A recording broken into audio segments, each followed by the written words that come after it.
Palagay na natin totoo yung sinabi. Papalagay na natin totoo yung sinabi ng human rights. Na sino nakinabang yan? Ako. Ako ang nakinabang. Pamilya ko. Nakinabang sila dyan sa patay na yan. Sino? Sino nakinabang? Kayo, ang anak ninyo, ang bayan natin, ang nakinabang. Sino nalagay sa alanganin? Ako, pamilya ko, yung buhay nila, gagantay ang mga yawa na yan.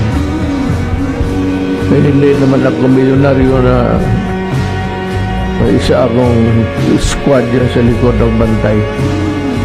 Ako ba ang problema ngayon?